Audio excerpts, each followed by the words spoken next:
I've got the looks and the charm of an old movie star. Cary Grant, if you will, so I find it bizarre that this girl should refuse to step into my car. She must be shy, she'll come around, it's just a matter of time. Aurora, Aurora. Hey there, Screen Beans, and welcome to Screen Snark, the podcast that celebrates all of the shows that are in our eyes, on our minds, and in our hearts. I am Rachel Corgi Shake. And I am Matt, a.k.a. Stormageddon. I did a little robot dance. You did, but this time. This is an audio medium, Rachel. I know. I am We being can see- seen and seeing, and you see me, and so I'm behaving like I am being observed. I mean, you are by me, but the audience can't observe you currently. You know what? It's okay. If they cry for it, this Zoom recording does come with video feed. It does. We could do something with that if we had time. But only if you, beg for it. Right. Because otherwise, we're busy. busy. We're doing podcasts. We're not doing vidcasts. Wow. Good job. Vlogs. All right. Sure. I'm out of letters. All right. Matt, how are you? I'm okay. I'm a Good. little tired, but other than that, I'm doing just great. Well, you know what? We'll pick it up, because the excitement shall flow. I'm so incredibly grateful to have this literal friend of this podcast come make a voice heard. You know them. You love them. We often talk about them saying takes via DMs on Twitter. It is Lou Donner, Lou Bocasaurus. Welcome to the show. Hello. So good to have you, Lou. Thank you for joining us. I'm happy to be here. This is it's always exciting. I love when we grab guests who have no idea what's about to happen. That's always fun. But every so often we will grab a guest who has listened to the show or is a fan, and that's also fun because then they lean into the insanity instead of veer away from it like a deer in headlights, which is a natural reaction to Rachel and mine's nonsense. Yeah, avoid at all costs. Yeah. Oh yeah. Yeah. And being in on the bit is kind of the best part sometimes. But this isn't a show about bits, unless we have Abe Goldfarb on. Then it's all bits. Oops, all bits. Or if we're talking about Steven Universe, the bits. The bits. Yeah. This is a show about the most recent thing we've watched, and as always, I will go first and talk about the most recent thing I've seen. And for the first time in a long time, I have a recent thing. Well, actually, not in a long time, because I believe last episode I also brought a current thing. Yeah, you brought F9. F9. I did bring time. F9, but for the first time in a long time, Ancient in internet history.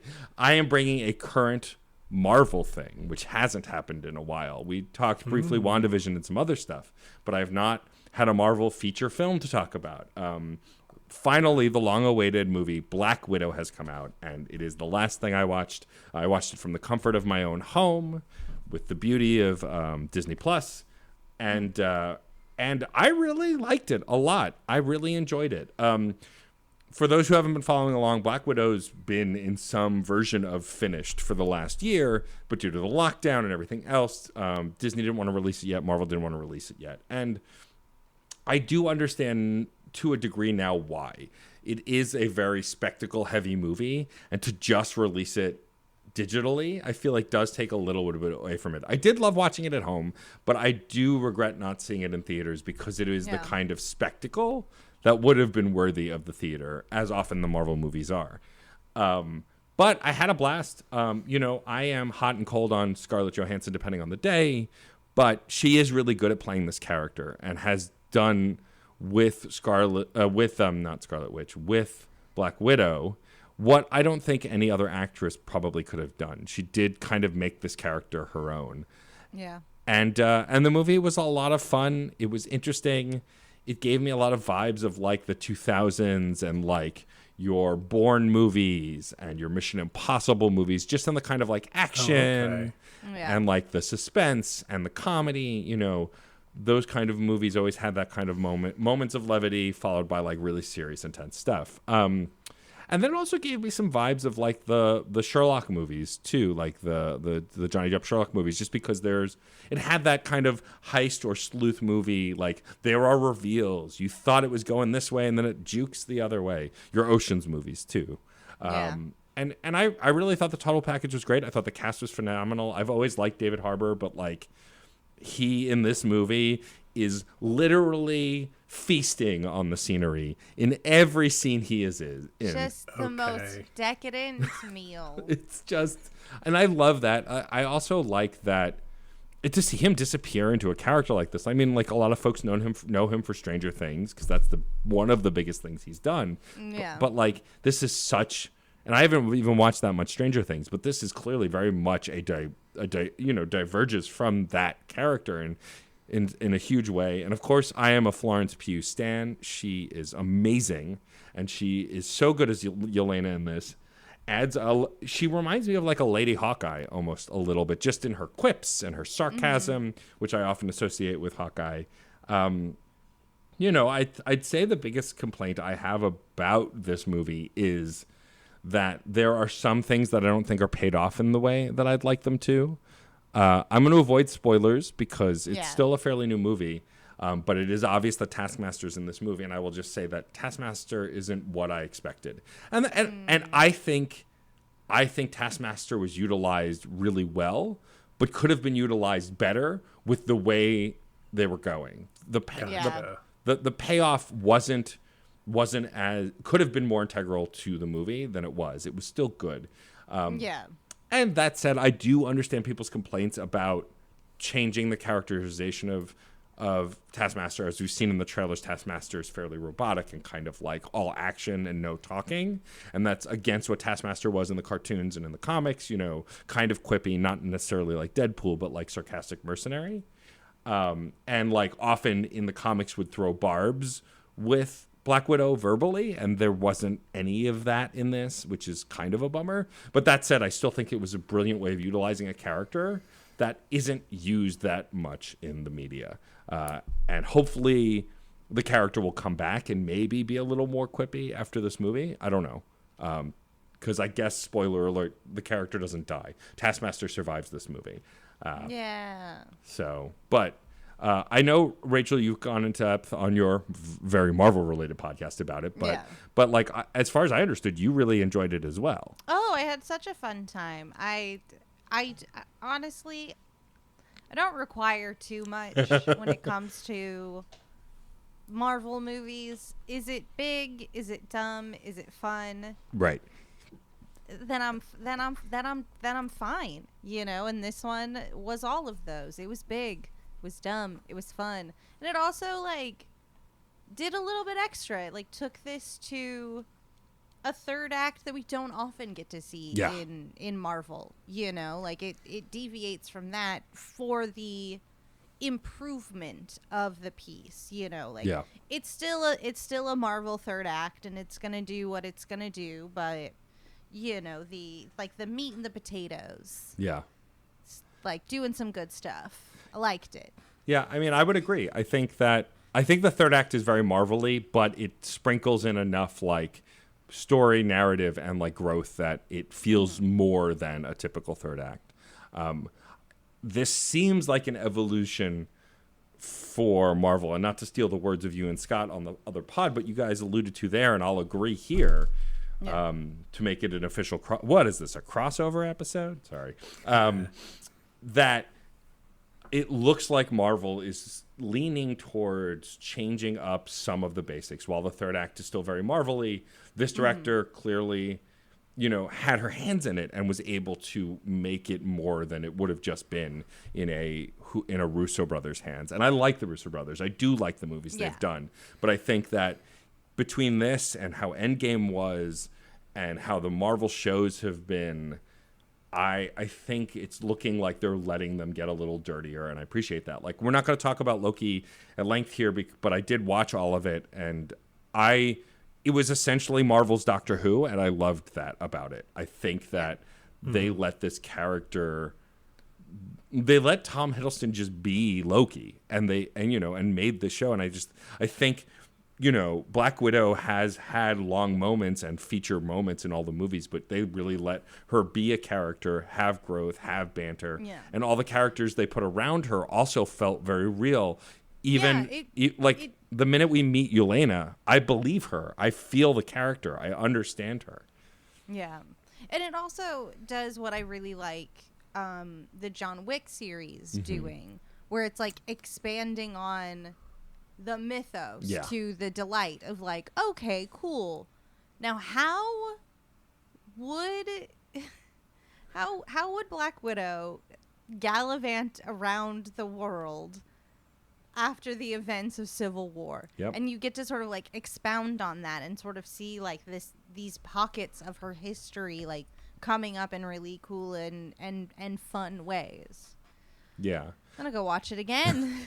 I- I liked it. I will say the one downside is I think the timing of this movie. I understand why it came out now, and I understand. I'm not going to say what the post-credit scene was, but the post-credit scene is integral to it following Endgame. And like for those who haven't seen Endgame, spoilers, I guess, but we know that like this movie has the impact it has because we know the character dies in Endgame, and I think it could have been impactful without that, but it definitely does add to the power of the movie. However, without the end credits scene, it could have come after Civil War, and like I would have loved for it to fill that space. I understand why they didn't, but like I don't know, I think it would have fit really well after Civil War, before the big Thanos stuff. I think it would have been a nice kind of like grounded movie after how bombastic even Civil War was. But also, had this come out right after Endgame like it was supposed to, it would have still had that effect, right? Bringing things back down to earth. And I am excited, without spoiling the post-credit scene, I am excited about the actress they've brought in that was featured in that. I think that she is a person who's going to be able to do almost whatever the fuck she wants, and it's going to be fun. You know? It's going to be a delight to watch that character, like, get in it. Yeah. Yeah, totally. Lou, have you had a chance to see Black Widow or not yet? I have not yet, no. Okay. I just didn't want to leave you out of the convo. We are safe. We're safely ferrying you Sure. across our takes. No, I mean, with the timing of everything, I do know certain things. Black Widow, it's not that I wasn't looking forward to it or I don't want a Black Widow movie. Of course, you get Scarlett Johansson, you get the cast you do. Of course, that seems like an interesting premise, but it wasn't that oomph with some of these Marvel movies where you have to see it, like Loki was Right. this series where you had to do it day one. Yeah. Versus where retroactively, I almost wish I didn't do it day one for the other series, but that's a whole other kettle of fish.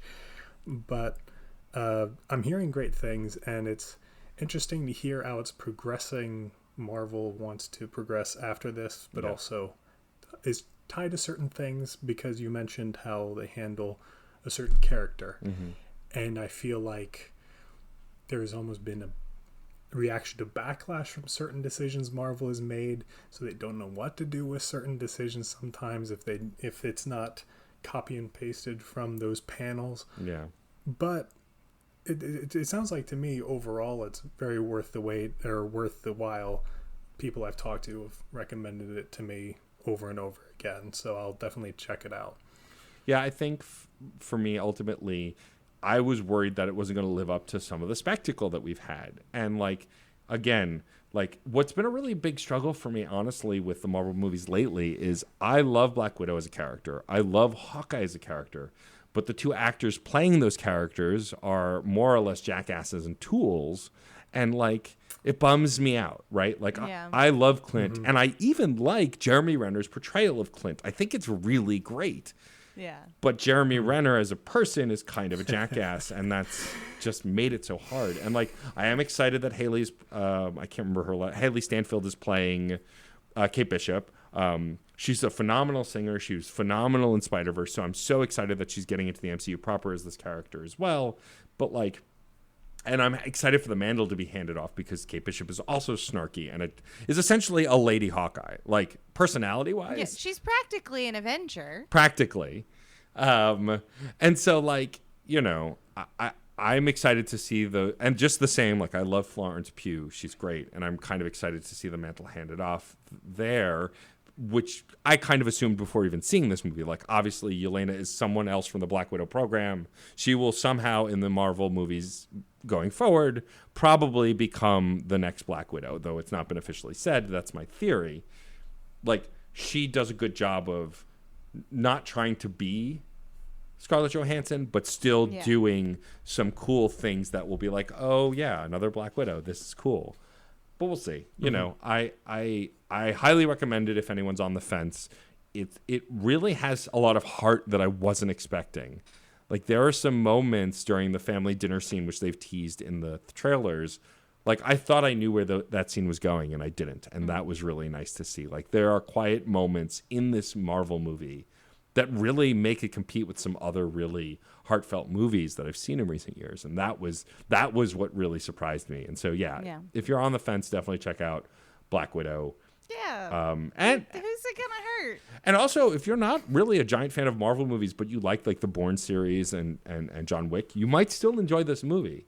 And that's not like Kevin Feige saying this is this genre, Right. And then it's the little Oh, the yeah. liqueur Yeah. of that genre, Right. you know, barely flavored with the genre. This is actually like It's really a genre film. it's fully the spry thriller genre, Yeah. you know, It totally is, with heist elements. which is perfect for a Black Widow movie. Yeah. So go or don't. We're not your dad. No, we're not. It's fine. We're not your dad. But you know what I am? The asker of the question Yes. relating to this piece. Matt, if you had to sum up Black Widow in just 3 human words, and none of them can be black or widow. I'm sorry, you just It's can't. fine. You're not allowed. How would you describe the latest Marvel movie? Not only do I Okay, know a how friend. I'm going to describe it, I'm going to do it using the same first letter for every word. Found family film. Ding, ding, ding, ding, ding, ding, ding. I love them. I love an alliteration. Found family film. It- Perfect. Yeah, it's great. Come for the action, stay for the dad bod vibes of David Oh Harbour. my gosh. David Harbour's dad. I'm very dad attracted bod to vibe. him, and I can't even tell you why, Oof. to be honest. Oof. You don't have to explain it. Just enjoy it. Just enjoy it. Sometimes that's all you got. But sometimes that is all you got. Well, But that's oh, go ahead. this is a great segue into what I'm bringing. Uh-huh. Because mine also has to do with family, but a different family. But a family that loves for to adventure, trodden across the globe, grabbing mysterious mysteries, hanging out with bird-based pun names and stuff. I'm talking about the newest DuckTales. Woohoo! Oh, nice. Okay. Awesome. Yeah. Who knew where I was going? Not I. I did, actually. That's a lie. But y'all didn't. You're very confused. No, I've completed DuckTales. And what a ride. What a fun trip. I will say up front, I've seen everything but the most recent season. Ooh, I I'll know. keep it. As spoiler free as possible, but Yep. I agree with you. It is the best version of these It's- characters, So good. hands down. And such a great way to wrap it all up. You know, I love when things are concise, you Yep. know, like get it done in 3 seasons instead of 7. Like, and then just bring it all together, you know, like it does that really good thing of remembering where the show has been and honoring all of that throughout its last moments. Fabulously acted, stunningly animated. Yep. Just I love everyone. The voice on cast is that show. amazing. Oh my gosh, just like I forget how much I love Jim Rash. Uh-huh. I forget sometimes. It's- and then Jim Rash will be in a string of DuckTales episodes as Gyro Gearloose. Yes. And is just screaming like the Dean. Yeah. And it just fills my heart Yeah. Perfect. with joy. Yeah. Yeah, David Tennant was destined to play Scrooge McDuck, and also Allison Janney as his longtime girlfriend, whose name I'm forgetting now. Like, the fact that we have a DuckTales where Scrooge McDuck fucks. Like, we know he Yeah. does. Yeah. We don't yeah, see no, it, but we know it. No, but kind of. There is an episode with youth magic. Oh, yes, that's right. I do remember that. So, Yeah, yeah.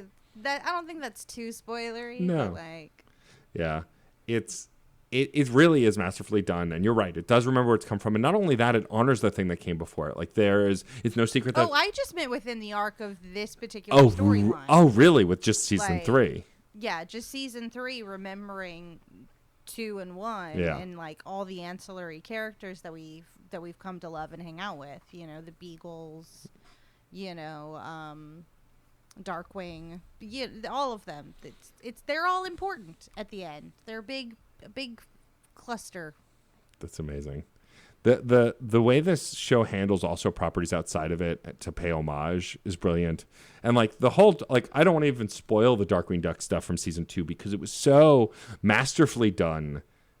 How they incorporated the old voice actor, how they incorporated old characters later on, like all of it is just like, as a fan of Darkwing Duck, so brilliantly done. Like, I want that Darkwing Duck show, and there have been rumors about it for years, but I don't know if we're still going to get it since this came to an end. But like, Right. it was just like they made those Darkwing Duck episodes for fans of Darkwing Duck, not even necessarily fans of DuckTales, which is wild to me. It's Yeah. wild. Oh, they do that ever so much more Yeah. in season 3. Amazing. Oh boy, like Darkwing gets that treatment. So do a lot of other like Disney properties of that time. Amazing. So like, Ooh. if you've got that nostalgic heart and you're just like, you know what I haven't thought about in like ages? Chip and Dale Rescue Rangers. Amazing. It'll happen. I won't tell you when. I won't tell you how.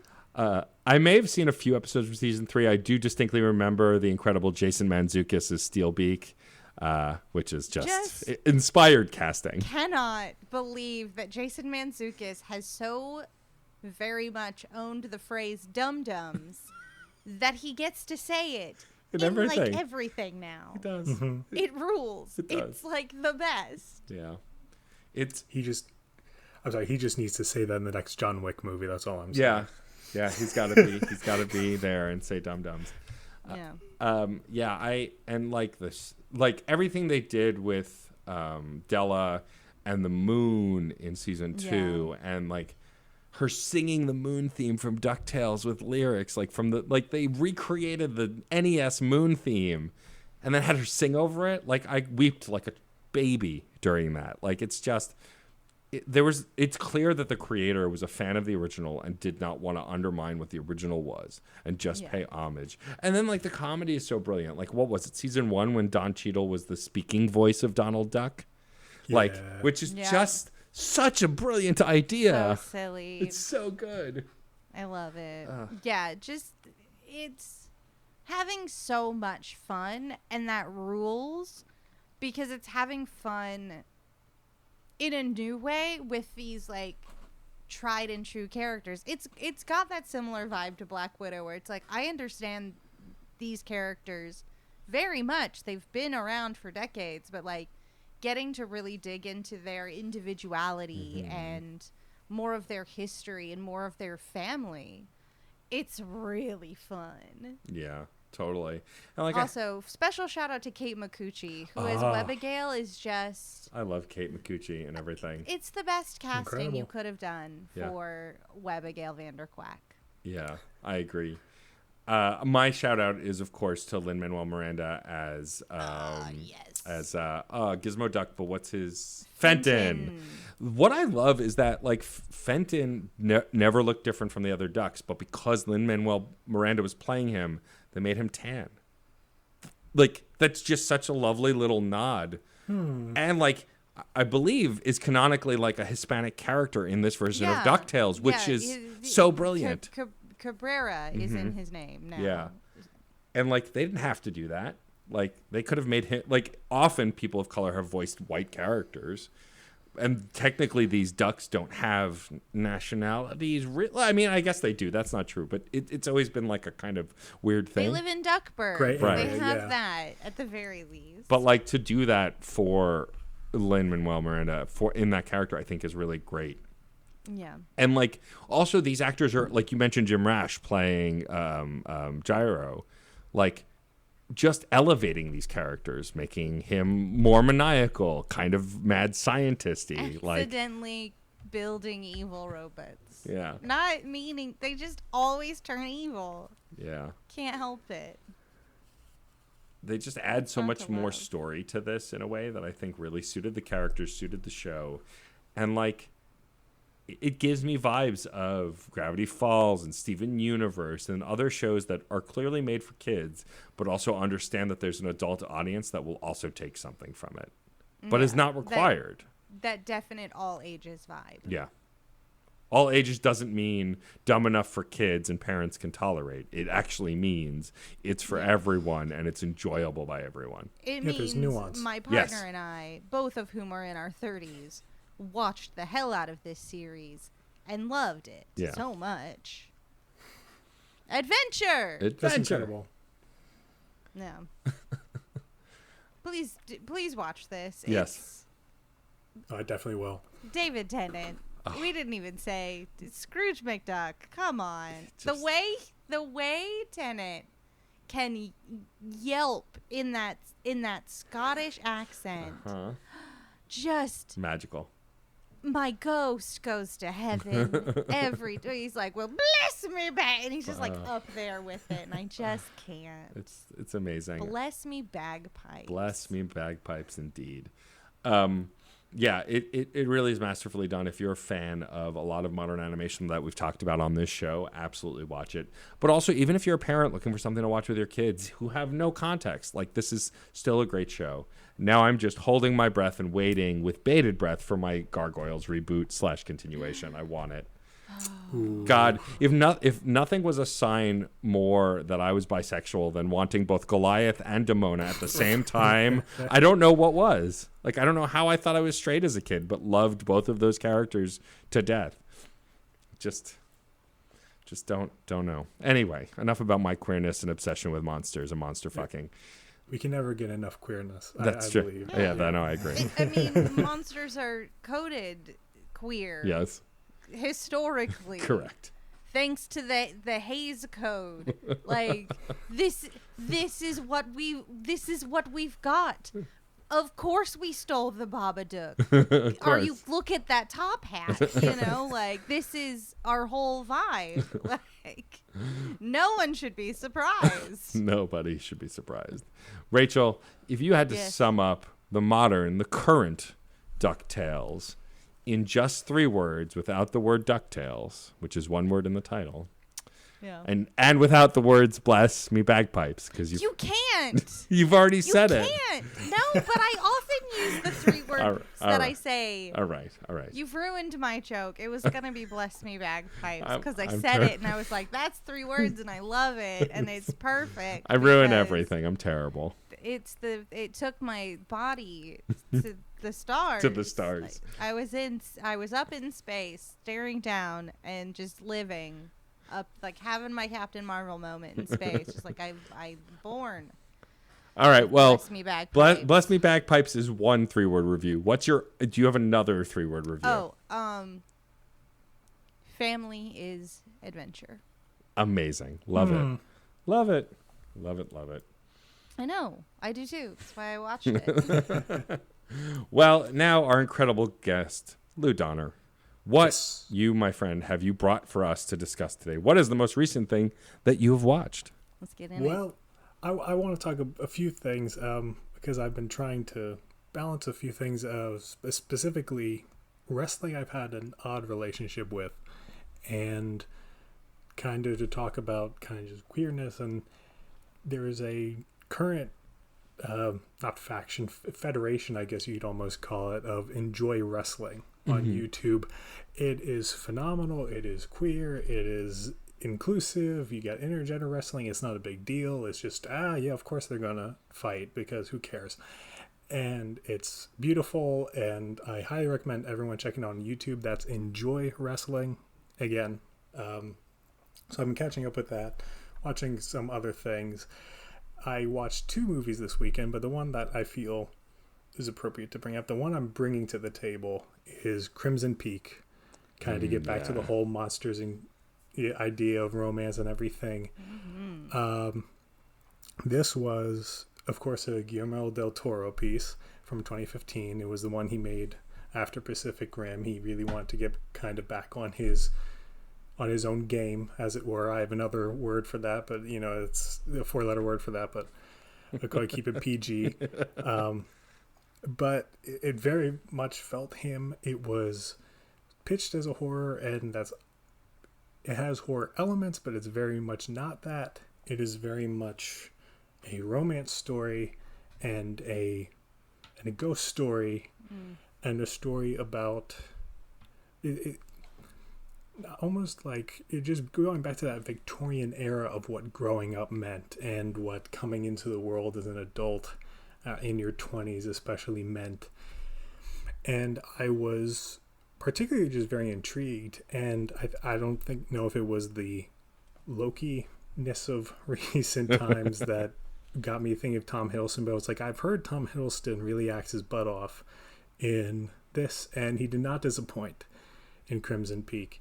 Have either of you had the chance to watch this? I have No. not yet. No, Okay. I know of it, and like we've talked about this on the pod before. My relationship to horror is fractured. As a kid, I was a scaredy cat, and like as I've gotten older, Same. like I've started. We talked about this very recently with our previous guest, Victor. Like I now like some horror. I've played some horror games recently, and like really enjoyed them, and I've dipped my toe in it a bit more, and like movies also. And I always heard that Crimson Peak was like this horror movie, but you telling me that it's not really makes me excited to go back and check it out, because I had avoided it at the time. Right. I mean, it has scares. I'm not going to lie to you. Sure, of but course. It's just, if you've seen a Paranormal Activity movie, you'll be fine. So I'm not trying to disappoint the horror fans, but it's just literally, it's not what it was advertised to be.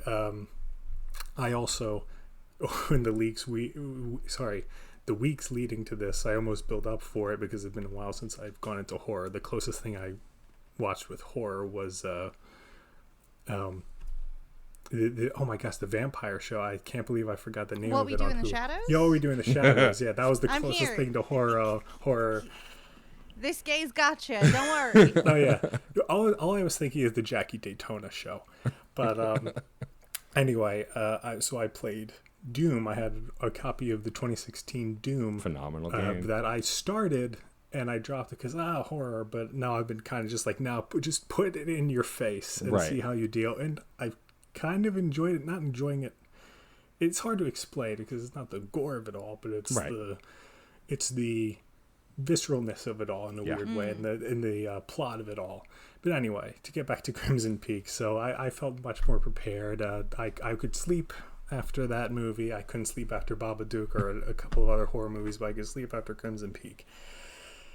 And what Guillermo del Toro does really well, I think, is just he has a very interesting, even from the male gaze, an interesting relationship with femininity and monsters, because I think he's seen so much of them to know how they're treated and to treat them a very different way of just kind of complex emotion and what drives people to these certain events. It's not just scares and people doing each other for no reason. You see all the little details, and it's almost a very theatrical piece. If you put this on Broadway, I wouldn't blame you. If it would be hard to create certain effects, but it very much was composed and shot that way. And it's not the most spectacular in terms of the creatures or the set design, but there are some fascinating decisions that are made. And I'm not saying it's a perfect movie, Sure. but I'm saying it is definitely something. If you haven't watched it already, please check it out. I know it's not one of the more popular choices of Del Toro's library, but it is one of my recent favorites. As someone who loves Pacific Rim, I might like this more than that. So if that gives you any indication. I also haven't watched Pan's Labyrinth yet. I know that's a big boo-boo of mine, but That's I'm okay. getting It's on okay. it. It's back on Netflix. Pan's Labyrinth. It's a lot. Like, it's a lot. It's a lot. heavy. Like it's It's phenomenal. very heavy. but it's and heavy. it gets heavier like when you're old, because I watched it as a young person. I didn't understand, like we were dealing with like the fascist takeover of a country. Yeah. In sort of like the background of this very dark, grim fairy tale. And when I went back to watch it very recently, I was like, Oh, this no. is so even sadder than I thought it. Oh, it's like heavy, but it's beautiful. It's just like one of those, like, it'll get you out of your whole emotions of you're just like, yeah. Ugh. It sounds like my experience with Ava last year. Ava Neon Genesis Oh, Evangelion. yeah. Because Ava, I watched I love Ava. It's a great show to watch once. That's Oh, how yeah, I no, feel it's- about it. That's how I feel about Utena now. Yeah. It's like, okay, Utena. Oh no, that's the direction it's going. Oh boy, I've talked with Rachel about Utena before, but I've dropped off on it. So to hear that is almost kind of fascinating. I didn't expect Yeah, it to go that way. Who knew? Like the show where one episode a character turns into a cow because she won't take off a bell gets like real. It gets Oh. Cowboy Bebop at the end. Who knew? Oh, I'm just like, damn. I'm so sad now. Oh boy. You gotta get through to that. I have to. Like, and I I have don't. to. And I literally can't even explain it. That's the wildest part. I'm just like, I don't know what it means. It's great, y'all. Oh boy. Okay. Oh yeah. Oh man. I just need more people to talk to me about Utena because I feel like it takes a village to unpack that. Just Oh, to be sure. like, what happened? You're I'll probably catch not up wrong. just for you. Yeah. I'll catch up just for you. Oh my gosh. But yeah, to get Sorry. kind of, no, please. That's what this show is about. At least as a listener, that's what I've gathered. Deal with that information when you will. Rachel's just gonna yell about stuff. At I wouldn't random. have it any other way. Who knew? But just to get back to Crimson Peak, also Jessica Chastain was undersold in this movie. She does not chew the scenery. She does not bite the scenery. She takes the scenery, shoves it in her face, and acts, just keeps on walking. It is incredible to see what she does, and I feel like if all you've seen her is like Zero Dark 30 or that the last of the X-Men quote-unquote movies. I don't know if that was really even movie, if you can call it that. But she just rips, and so I highly recommend. I can't recommend Crimson Peak enough if you haven't watched it already, and if you like this kind of thing. It's just very different and very enjoyable. That's really exciting to hear. Like, I've liked Guillermo del Toro for a long time, and like my favorite movie of his is notoriously not liked by people, but I loved Hellboy 2, The Golden Army, and like It's not liked. I mean, I feel like people like the first movie more. And I think the first movie is Interesting. good, but like I love that the second movie spends time with Abe. We get to really know the cast better. It's this bigger, larger than life plot. Like, I don't know. Like, I'm still sad that we didn't get a sequel to that movie just because I felt like Guillermo really understood the character. I haven't seen the Yeah. David Harbour one yet. I've wanted to, but I've heard not good things. But like, Golden Army is one of my favorite movies he's done. But I also, of course, I love Pacific Rim and all of these other Pan's Labyrinth. And so Yeah. I had avoided Crimson Peak just because of the horror elements. But based on what you've said, Lou, I'm actually now really excited to go check it out because I think it might fall in my wheelhouse of not scary enough that I can't watch, but scary enough that I'll get a thrill. And that's kind of exciting to know. Forgive me if your fans do check me out, like, oh my god, it's super scary. Like, that's the way I process it. No, It's just it's- like a couple of things are acceptable, but it's just like, it's a little bit. But yeah, anyway. We're good, I'm glad. Well, Lou, if you had to sum up the movie that is Crimson Peak without the words crimson or peak, what 3 words would you use to review this movie? Ghosts are real. I love that. Nice. I love that. Straight and to the Also- point. If you watch What? the movie, that plays into everything. So I like it. It's got layers. I can't wait to But my- discover the layers when I watch. if I can cheat, I will also say subtitle Jessica Chastain Supremacy. Because Okay, sure. just, yeah. Yeah. But anyway, yeah, the ghosts are real. Not in a Put Dan them Aykroyd both way. on the Discord, okay? Yeah, there you go. Case, get on that. Yeah. How many did I do for things, Um, like 7 multiple. or 8. Yeah, you just run all with the it. Time. I do. And Case's diligence to put them all in the Discord is very Oh, admirable. What a sweet. I should say human. before we jump into the second part of the show, something we've been trying to do in the Discord lately since the reorg is get people more active in the chats. And the 3-word review chat is not just for the show. If you've got a 3-word review you want to share about a movie, post it in there. Do it. We would love to hear from you. You know, Yeah. it is a tool for all, not just us. That Yeah, sounds it's- awesome. It's not just what a gimmick on this podcast and the only way I write letterbox reviews. It's a doorway to make a friend. It is a doorway to make a friend. It's true. Friends like Lou Donner, who is right here with us. Yeah, Lou. Oh my gosh. Thank you so much for coming on the show. I'm Lou. happy to be here. I mean, I'm doing jazz hands if audio listeners can't see that, but Yeah. yeah, They can't perceive I us. am jazzed. So Yeah. In the future they felt that. excellent. I actually did have a follow-up question to one of your preambles. So you mentioned wrestling and having a hit or miss relationship with wrestling, which is something I completely understand. Watched it in the 90s, grew up loving it. I still check it every now and then. But do you currently watch any other wrestling, or are you only watching this indie wrestling on YouTube? No, because I think wrestling has almost had a renaissance. It's never going to hit what it did. Yeah, totally. And and for good reason, because what helped it get there was a lot of not even salacious, but just bad taste stuff, and that's what it was like. It was approaching Jackass levels of what it was going for, what kept it. I started watching wrestling in 2007. I remember my first match vividly. It was Matt Hardy versus Joey Mercury for a spot in the Money in the Bank ladder match at WrestleMania 23. And my friend, the thing is, I did not like wrestling up until this point. I was 14 at the time, but my friends kept talking about John Cena and MVP and all this. I was like, all right, I'll watch this thing. And it was something about two guys knowing it was, what the gimmick of wrestling is. Yeah. Watching these two guys go at each other for a spot in a dangerous match for a potential opportunity at a world title. It's not just everyone gets a world title shot, whatever. It's this whole process and seeing how scaled it is and how hard they're willing to fight for it. That just sold me on the whole thing. After that, I just kept watching. That's of course WWE, and if you don't know, just WWE's had some very on and off years, especially since that time, like 2009. It was the worst it had ever been. In terms of being so popular as it was, it just reaching new lows, and it's never really gone up, but there's certain factors that play into that.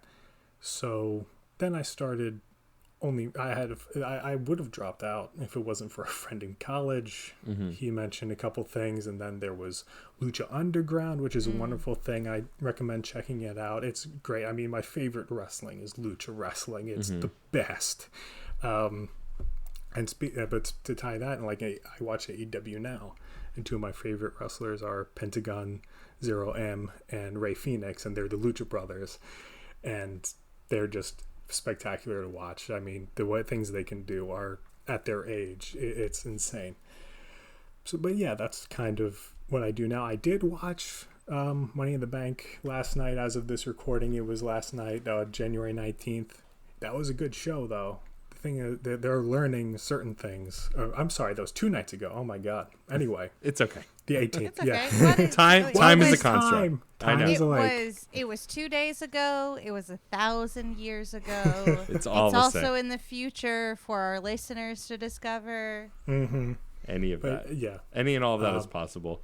Yeah. It's a lake. It's a lake. Yes. I'm always curious just because like I said, I've been in and out of wrestling. I mostly follow like I followed the goofy stuff, like as stuff come back, like when The Rock made his return, and then like I know the other night John Cena came back. Like I like the larger than life faces. I think that they're fun to watch. But like all of it for me was always the spectacle and like the acting on some level. Like watching the match I'll always cite is when Hulk Hogan came back. Love or hate Hulk Hogan, mostly hate. When he came back as like a heel and like fought The Rock. I remember watching this pay-per-view match, and like the crowd turns on The Rock in the match. in the match away from the script writers. They start booing The Rock and cheering for Hogan. And so then the writers make Hogan a face after that. Like, those kind of magical moments are why I loved wrestling, because you can't make that shit up. It just happens. Yeah. But they kind of talk about that, at least in WWE, and that's kind of been a contentious point for years. Rachel, I know you've been off WWE for reasons that are fair. John Oliver's scathing piece on the whole medical thing is very telling. But now that it's on Peacock, I feel a little less concerned because I already was paying for it. I say it's free. It's for me. But that's the thing. They stopped listening. Like, oh, this guy came back and, oh, he's cheered for us and now turned him face. That hasn't been happening. Oh, yeah. Like, there was a whole, like, in 2011, CM Punk had to make a whole thing about it. And then that didn't last long. And then Daniel Bryan, he was so over with the crowd, and WWE were just denying everything. People were like, oh, his chant's over. He's not over. It was this whole thing. Oh, wow. But I think that's kind of, it's almost, with wrestling, it's so integral to the nature of wrestling to hear people get what they want or hear to be listened to. That the audience is sort of this unspoken extra character guiding the ship of the plot. Right, and it's led to this almost like parting of the Red Sea of just, now there's this divide. Here's your WWE thing, and here's everyone else who can now stream on Twitch, or they have their own subscription, and you can find it wherever you want. Yeah. And it's great. And there's whole little communities. Some are not so great because wrestling fans are wrestling fans sometimes, but some are very great. And so that's kind of kept me in and out. I've been almost doing a whole palate cleanse of what my tastes have been, what my interests have been. I'm doing a whole change. I'm getting, yard sale and all, but wrestling's the one thing I think I'm keeping. So it's that. So that's been interesting to hold on to and see change over the last decade and a half. Yeah, I feel like, especially in the pandemic, a lot of us have had this kind of like cleanse of what we like, right? Rediscovering things that, like for me, I rediscovered horror that I didn't think I liked, or just finding franchises that you might not have tried. Like I went to see a Fast and Furious movie, not having seen any of them since the third one. I might not have done that pre-pandemic, but it was something to do. It was something to do. It was. But I think it's really cool. Also, I've had more time to play games, and I brought a video game on this show because it impacted me so much. And I feel like we're all kind of rediscovering what we like because you have more time to do it. And I think that's been really fun.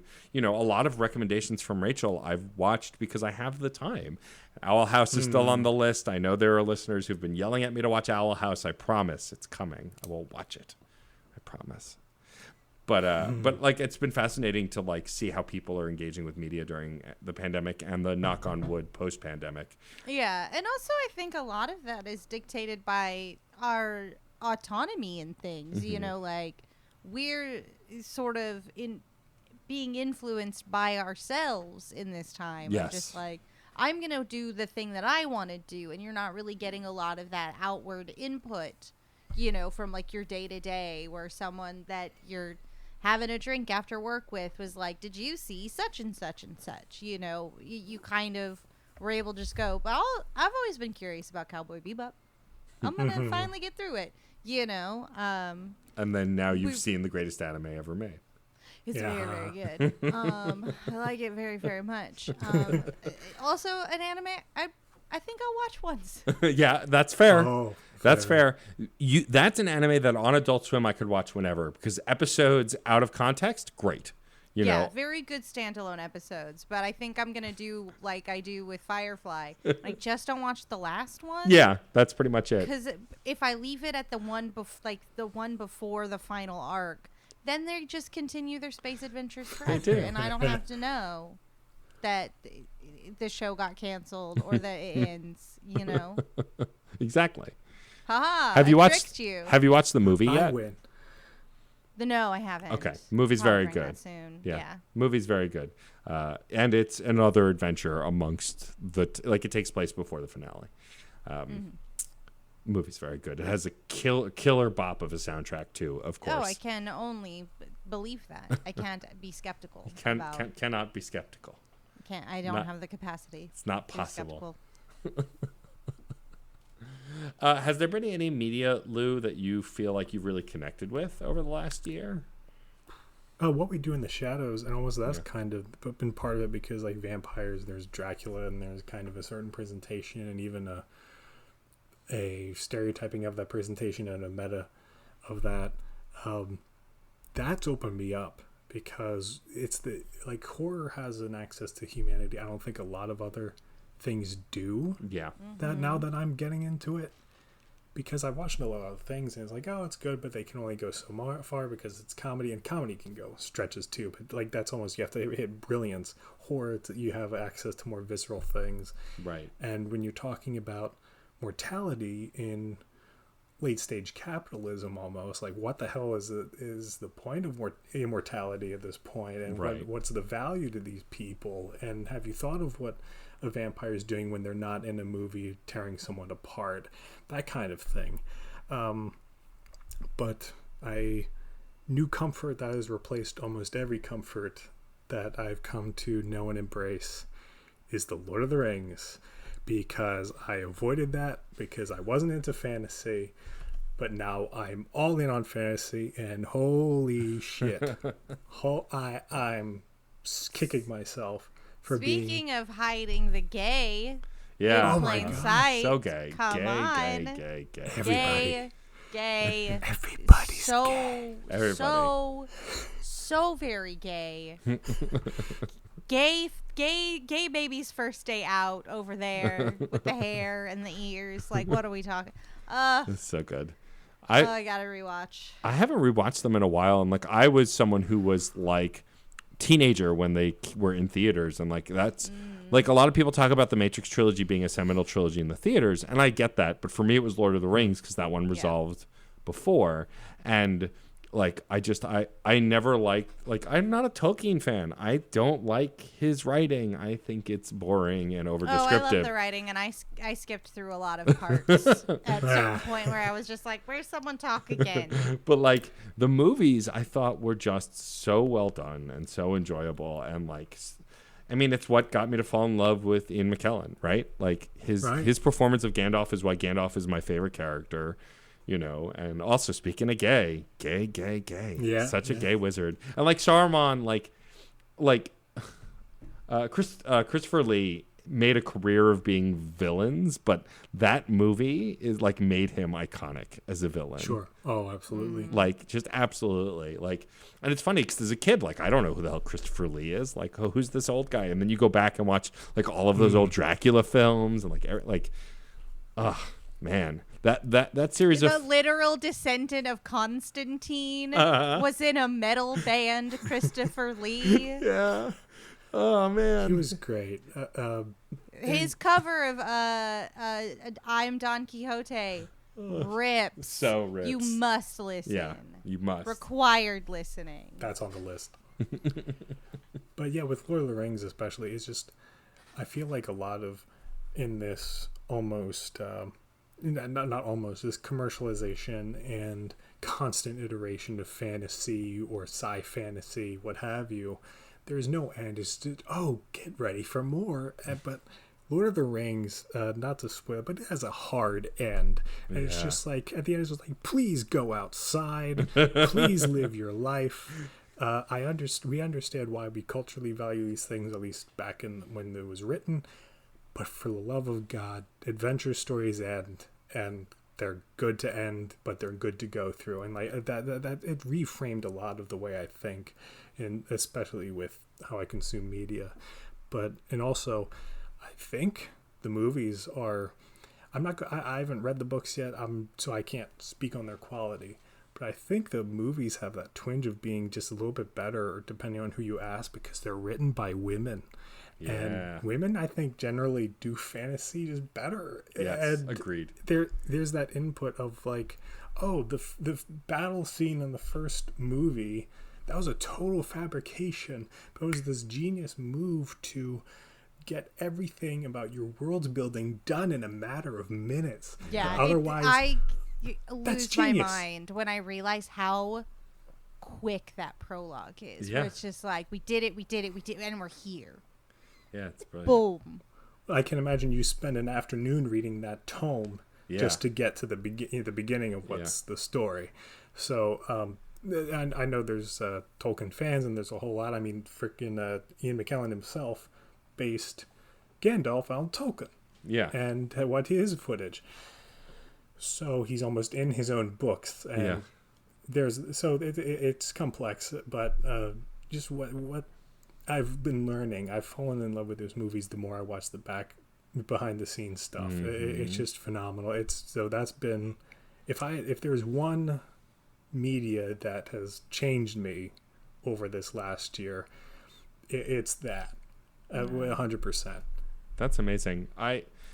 I love Peter Jackson, and I love a lot of his work. What bums me out about Lord of the Rings is that, like, I understand why he wanted to do the Hobbit movies, and I think, honestly, if the Hobbit movies were in isolation or even before the Lord of the Rings, I would have liked them more. But I couldn't even get through the second and third movie because, like, I just didn't enjoy the first one. And Yeah, well, there's an entire like oral history that has been taken down about how leadership of that movie went from Yeah. it was Del Toro. yeah, I was Yeah, about to Del say, he Toro wrote them. back. to Jackson. Yeah. The sudden expansion of the piece from 2 to 3 films. yeah. You know, it's a nightmare. It was- like the creation of The Hobbit was a nightmare, and like, oh boy. And it bums It was a me out shame. also because it's not like what's there isn't all bad. And like the dwarves singing, I love those songs, and like the actors are all doing a great job with what they can. It's just it's bloated, and it doesn't make sense, and it really is trying too hard to recapture something else when it could have been one movie, another epic, and be done.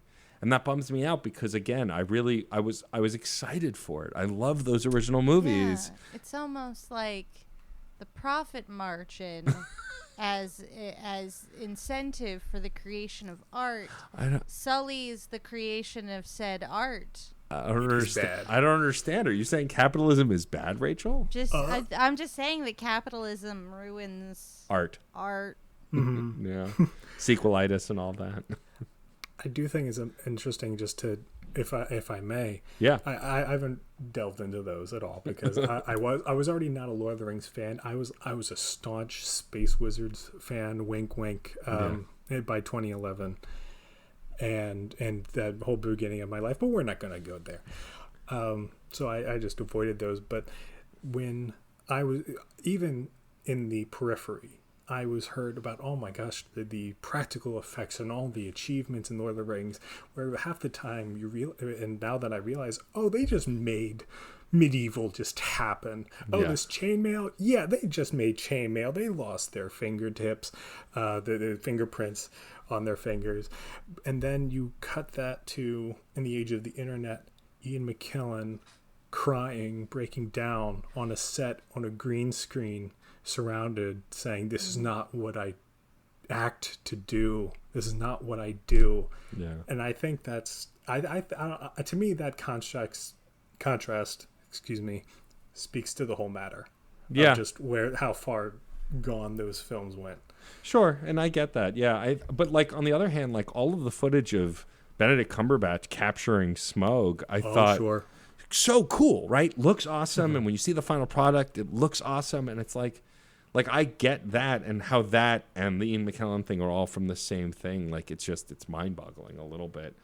But yeah, man, now I got to go rewatch Lord of the Rings. We should totally do like a Lord of the Rings special at some point for Screen Snark. Yeah. That's the thing that we should probably do. Yeah. Yell at us about it on Discord. Yeah. I'll Yeah. yell at you about it Yeah, on Discord. please do. Lou, thank you so much for taking the time to Lou, chat thank with us. you. This was amazing. You are Thank you. delightful. We're sweet. going to wrap up in just a moment. Before we give you a chance to just tell folks where they can find you, I feel like it's only fair that Rachel and I thank a few people. Yeah. Thank you, first and foremost, to John Presnell for the use of the song Aurora off the album Fair Game featuring Stefan Rembel. Thank you. Also, thank you to the incredible Katie Bug, who designed our awesome show art as Rachel slowly progresses back towards the hair she had in our logo. Thank you. I appreciate it. I appreciate you working towards that. You know, the way that we're configured on Zoom right now, just so you know, my hair's going this way and your hair is going that way. Yeah. So we're kind of like these we're the giant statues at the end of the first Lord of the Rings movie. We are. Just like symmetrically bisecting a river. Thanks to the Certain Point of View Podcast Network for allowing me to say shit like that I just said back there right now. With the consent of other humans. Yeah. There's so much to enjoy on our podcast network. More so than this fine podcast. You can check out Judging Book Covers. Yeah. You can check out Comics Quest. I just want to see how far you could go. You could check out Reignite or Fun and Games. There are a ton of incredible... The Rob Thomas, no, not that Rob podcast. Robcast. You almost had it. You got there. Damn it. You got there. Dismount. You did great. You did Thank great. you. Doing great. You're doing great, sweetie. They're all exponentially better shows than this one. Yes. So get over there and listen to them. Yeah, and if you have a chance, go ahead to your podcast platform of choice, and if they have a way to rate and review, please give us both of those. It helps us to get featured and more folks to find the show. And if you're so inclined, if you know someone who you think might like the show, tell that one person. Tell them to tell one person, and who knows, maybe we'll have tens of people listening. Finally. Tens of them. And also, of course, you can go to certainpov.com to find all the podcasts and a permanent invite link to our Discord server where you can join in the conversation. We recently reorganized the categories based on interests, and so it's more fluid and easier to engage in conversation. Folks are being really talkative about video games, movies, TV, books, all sorts of really great stuff. Come at us. We also... No, don't come at us. Come hang with us. Come gracefully. Just come. With all your weapons exposed. Wow. So we know. This is just one final thing. If you have guessed, we're not going to check you for weapons on the Discord. We're not. Go hog wild. Who am I to judge? You can also find Screen Snark all over the internet. We're at screen_snark on Twitter, and we are screensnarkpod@gmail.com if you would like to send us a missive, guest suggestion, or a recipe. Please. Yeah. Any of those things. Any of them. I love cooking. I would like to thank our incredible guest, the awesome Lou Donner. Thank you. No, thank you. Thank you. It has been a pleasure. Please tell folks where they can find you on the internet. Plugs. Yes, my is Lou Donner, LOUDONNER, like the late Donner of the directing Superman fame. There was a recent name change. I used to be Wilkosaurus. It's a whole thing. Anyway, I am also a producer on another podcast network, Montressor Media, and I've been a guest on the Film Rescue Show a couple years back. And I tried to pop in and out again. So if you want to follow them, it's the Film Rescue Show, Montressor Media. You put that in your Twitter, you put that in your YouTube, you'll find them. And speaking of, they had a wonderful Loki retrospective, my go-to Loki retrospective through Montressor Media on YouTube. So please check those out. I highly recommend them. They're very enjoyable and add to the experience of that show. Awesome. Well, thank you for all that. But now Montressor. Friends of this pod. Hell yeah, friends of this pod. Hell yeah. Before we let you go, though, Lou, you of course know we must ask you one final question. Rachel, if you please. Lou, if you had to select one well-known trope from movies and television to instantly and magically become true in your life, what trope would you choose? Specifically early 2000s chaotic wedding scenes.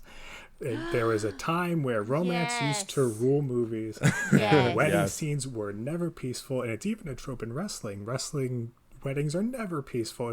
Weddings are chaos, and I love that in my media. I need more of it, and I need it in real life. Yeah, you heard it here. Lou wants all of you to shout nonsense at your friends' weddings. Do it. When y'all get back together. Object. Every Break up single with one each of other. them. Just go hog wild. Oh my gosh. Love it. That's amazing. Yeah. Let's go. I'm in. I love this one. Rachel's going to make it happen. I'm changing my Secret World one to a global campaign to make us all interrupt each other's weddings. Amazing. Yes. Let's go. Let's do it. Perfect. Well, this was again a blast, Lou. Thank you for joining us. Thank you, Lou. I want to Thank thank you. my stunningly beautiful, sweet, kind, and lovely co-host Rachel Quirky Shank. And I want to thank my Bless Me Bagpipes co-host, Matt, a.k.a. Stormageddon. I'm so glad that's not going anywhere. And I want to thank you, our loyal listeners. Thank you for being here. Thank you for being a part of the show. And remember, we'll see you at the movies or on a couch somewhere. Bye-bye. And that's the show.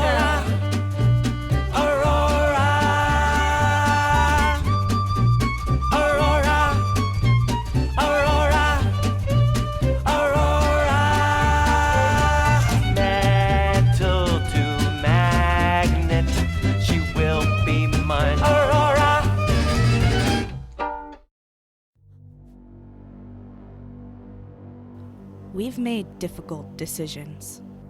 And there are still more ahead of us. 2 people aren't enough to save the galaxy. We need the toughest, Smartest. deadliest allies. We need you. We need you to join us. And listen to Reignite. A Certain Point of View podcast about storytelling Love. and Mass Effect. Join us every other Thursday as we fight for the fate of an entire galaxy. You can find us everywhere you get your podcasts. Or at certainpov.com/reignite. We're counting on you. We should go. This is We Burlesque. Hi, this is Victor Vaughn, and I run the We Burlesque Podcast Network. I am currently in my 5th season of the We Burlesque Podcast, which began so many episodes ago, and I've been so delighted and intrigued to learn about our colleagues and our friends in the industry, to find out where we began, where we're going, what we've done, and especially in the last year, what we haven't done.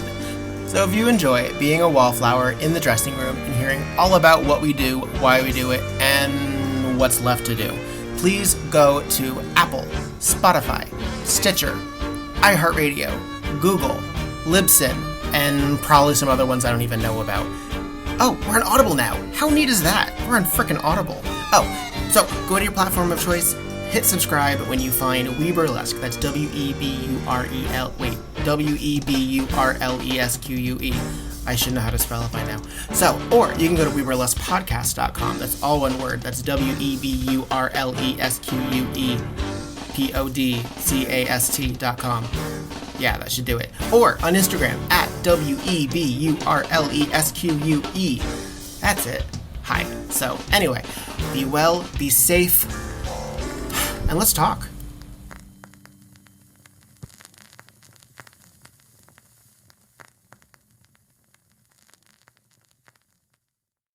CPOV. CertainPOV.com.